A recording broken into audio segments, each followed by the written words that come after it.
اعوذ باللہ من الشیطان الرجیم بسم اللہ الرحمن الرحیم۔ کتاب الایمان، حدیث نمبر 53۔ باب مال غنیمت سے 5واں حصہ ادا کرنا بھی ایمان سے ہے۔ ابو جمرہ کہتے ہیں کہ میں عبداللہ بن عباس رضی اللہ تعالیٰ عنہما کے پاس بیٹھا کرتا تھا۔ وہ مجھ کو خاص اپنے تخت پر بٹھاتے۔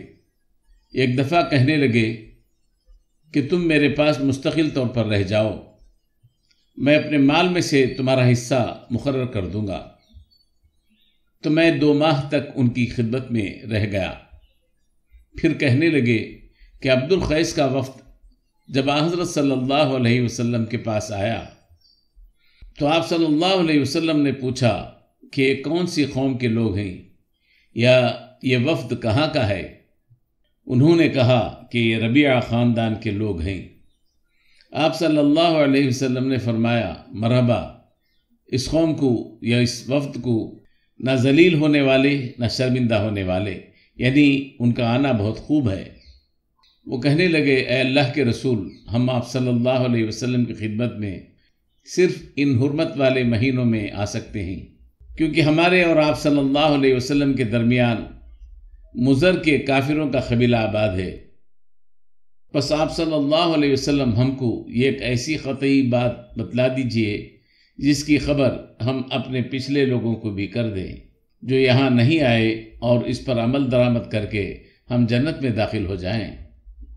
اور انہوں نے آپ صلی اللہ علیہ وسلم سے اپنے برتنوں کے بارے میں بھی پوچھا۔ آپ صلی اللہ علیہ وسلم نے ان کو 4 باتوں کا حکم دیا اور 4 قسم کے برتنوں کو استعمال میں لانے سے منع فرمایا۔ ان کو حکم دیا کہ ایک اکیلے خدا پر ایمان لاؤ۔ پھر آپ صلی اللہ علیہ وسلم نے پوچھا کہ جانتے ہو یہ ایک اکیلے خدا پر ایمان لانے کا مطلب کیا ہے؟ انہوں نے کہا کہ اللہ اور اس کے رسول ہی کو معلوم ہے۔